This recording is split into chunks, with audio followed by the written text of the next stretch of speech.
15 नवंबर 2023 मुंबई का वानखेड़े स्टेडियम। भारत बनाम New Zealand ODI World Cup 2023 semifinal. Player of the match Mohammed Shami. New Zealand से semifinal match के बाद हर कोई मोहम्मद शमी की शान में कसीदे पढ़ रहा है।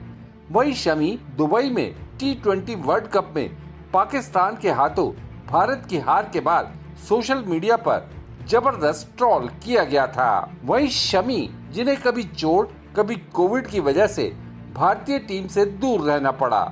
वही शमी जिन्हें फैमिली लाइफ में भी पार्टनर हसीन जहां के साथ तल्ख रिश्तों की वजह से सुकून नहीं मिल सका। इन सब दुश्वारियों पर काबू पाते हुए मोहम्मद शमी ने ओडीआई वर्ल्ड कप 2023 में कामयाबी का ऐसा शिखर छुआ जिसका ख्वाब हर बॉलर देखता है। इस वर्ल्ड कप में भारत के पहले 4 मैच में बेंच पर बैठने वाले शमी को 22 अक्टूबर 2023 को न्यूजीलैंड के खिलाफ मैच में पहली बार मैदान में उतारा गया। उस मैच में शमी ने अपनी पहली ही गेंद पर न्यूजीलैंड के ओपनर विलियम यंग के स्टंप्स बिखेरकर अपना इरादा साफ कर दिया। उस मैच में शमी ने 54 रन देकर 5 विकेट लिए।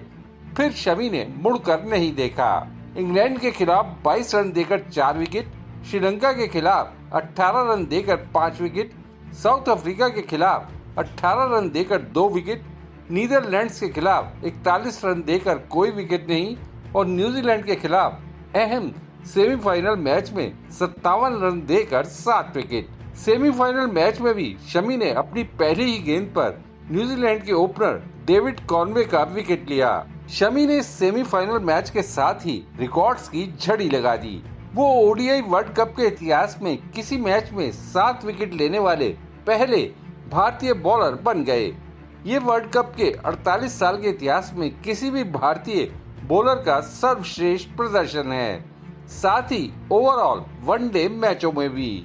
15 नवंबर के सेमीफाइनल मैच तक शमी ने इस वर्ल्ड कप में सिर्फ 6 मैच खेलकर 23 विकेट लिए हैं, किसी भी दूसरे भारतीय बॉलर से ज्यादा हैं। शमी के नाम 15 नवंबर 2023 तक वर्ल्ड कप के कुल 54 विकेट हो चुके हैं, जो उन्होंने महज 17 मैचों में लिए।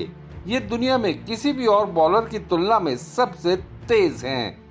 इसके अलावा शमी पहले बॉलर बन गए हैं जिन्होंने ओडीआई वर्ल्ड कप में 4 बार किसी मैच में 5 विकेट लेने का करिश्मा दिखाया। 3 बार तो उन्होंने ये वर्ल्ड कप 2023 में ही कर दिखाया। शमी आज जिस मकाम पर हैं उसके लिए उन्होंने कितना पसीना बहाया, पारिवारिक जीवन में क्या क्या झेला, टीम में दोबारा जगह बनाने के लिए कितनी मशक्कत की, ये देशनामा आगे आपको स्टोरी में बताने जा रहा है। इससे पहले आपसे अपील है कि देशनामा YouTube चैनल को सब्सक्राइब जरूर कर लें, साथ ही नोटिफिकेशन वाला घंटी वाला बटन दबा दें, जिससे हमारे सभी वीडियो आप तक पहुंचते रहें। बता दें कि 2020 में कोरोना काल के दौरान रोहित शर्मा के साथ इंस्टाग्राम लाइव में मोहम्मद शमी ने कहा था, 2015 वर्ल्ड कप में चोट लगने की वजह से टीम में वापसी करने में मुझे 18 महीने लगे और वो मेरे जीवन का सबसे मुश्किल दौर था। आप जानते हैं कि रिहैब कितना मुश्किल होता है और उसके बाद पारिवारिक समस्याएं, ये सब चल रहा था और इसी बीच आईपीएल से 10-12 दिन पहले मेरा एक्सीडेंट हो गया। मीडिया में काफी कुछ चल रहा था मेरे निजी मुद्दों को लेकर। मुझे लगता है कि अगर मेरे परिवार का साथ मुझे नहीं मिलता तो मैं क्रिकेट छोड़ देता। मैं अवसाद में था और दुनिया में रहना ही बेमायने नजर आने लगा था। मेरे परिवार में किसी को मुझ पर नजर रखने के लिए पास बैठना होता था। मेरा घर 24वीं मंजिल पर था और उन्हें लगता था कि मैं कहीं अपार्टमेंट से छलांग न लगा दूं। मोहम्मद शमी की इस सुनहरी स्क्रिप्ट के पीछे उनके मरहूम पिता तौसीफ अली का अहम रोल रहा है। 2017 में इंतकाल फरमा चुके तौसीफ अली भी कभी यूपी के अमरोहा के सबसे तेज गेंदबाज हुआ करते थे, लेकिन पैसे की किल्लत और घर की जिम्मेदारियों की वजह से तौसीफ अली प्रोफेशनल क्रिकेटर बनने के अपने सपने को पूरा नहीं कर सके।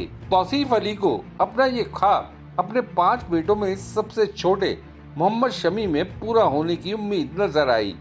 उन्होंने खुद ही शमी को छोटी उम्र से ही बॉलिंग की ट्रेनिंग देना शुरू कर दिया। उन्होंने इसके लिए खेत में ही विकेट तैयार किया।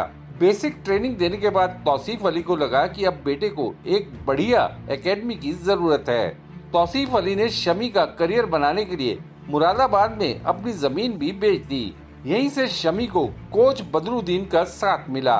यूपी अंडर 19 टीम के ट्रायल के लिए बदरुद्दीन मोहम्मद शमी को खुद अपने साथ लेकर गए। सिलेक्टर्स ने तब कहा अगले साल आना, तब देखेंगे। कोच बदरुद्दीन को लगा कि एक साल में मोहम्मद शमी बहुत आगे निकल सकते हैं। ऐसे में बदरुद्दीन ने शमी के पिता से कहा कि आप इसे क्लब क्रिकेट खेलने के लिए कोलकाता भेज दीजिए।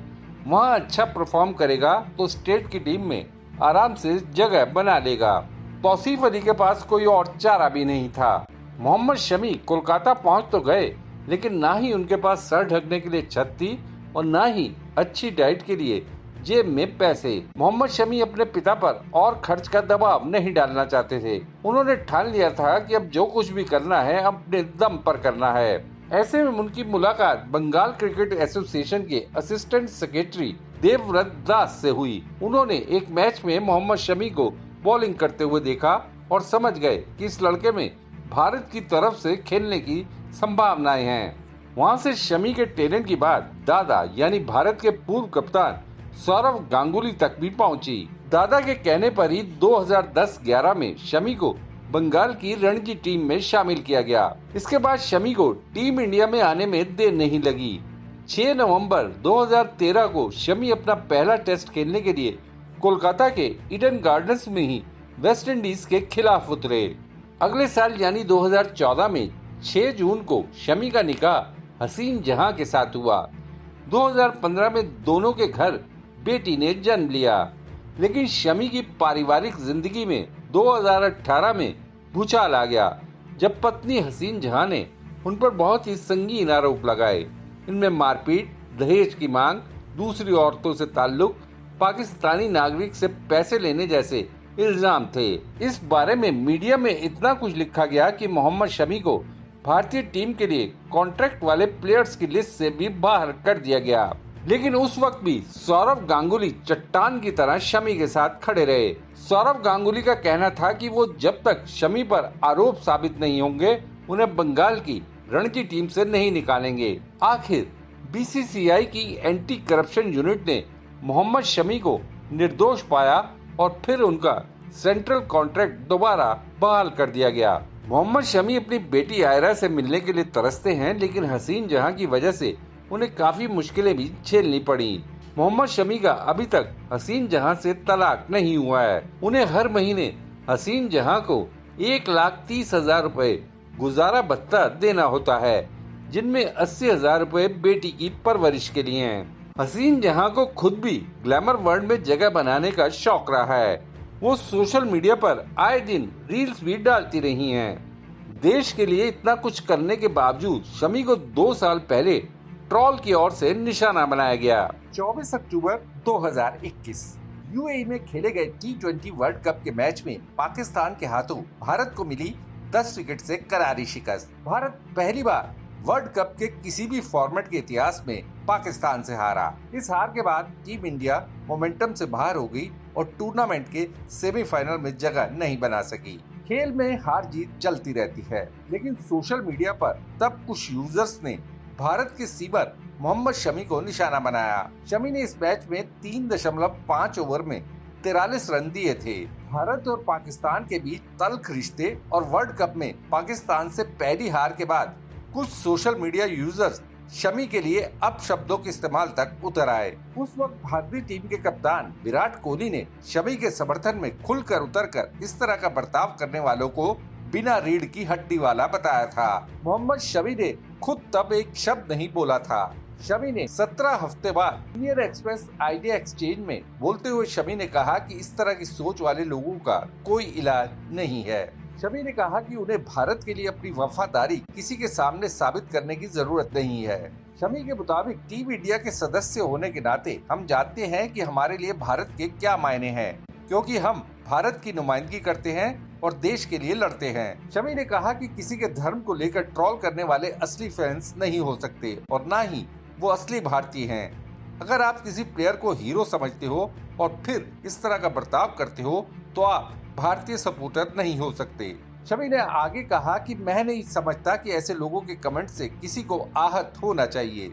शमी ने कहा कि उस वक्त मेरे दिमाग में सिर्फ एक चीज चल रही थी, अगर मैं किसी को अपना रोल मॉडल मानता हूँ तो कभी उसके खिलाफ गलत बात नहीं बोलूंगा। अगर कोई मुझे चोट पहुँचाने वाली बात कहता है तो वो मेरा या भारतीय टीम का फैन नहीं हो सकता। ऐसे में मुझे फर्क नहीं पड़ता कि वो क्या कहता है।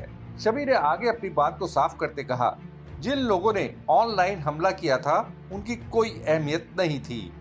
ऐसी सोच वाले अपनी कम शिक्षा दिखाते हैं और उनका ये सब करने पर कुछ जाने वाला नहीं होता, लेकिन टीम इंडिया के सदस्य होने के नाते उस पर रिएक्ट करना उन्हें फालतू का भाव देना होता। देशनामा के लिए खुशदीप सहगल की रिपोर्ट। आपको ये वीडियो कैसा लगा, या अगर आपके दिमाग में कोई सवाल है तो कमेंट बॉक्स में जरूर बताइएगा।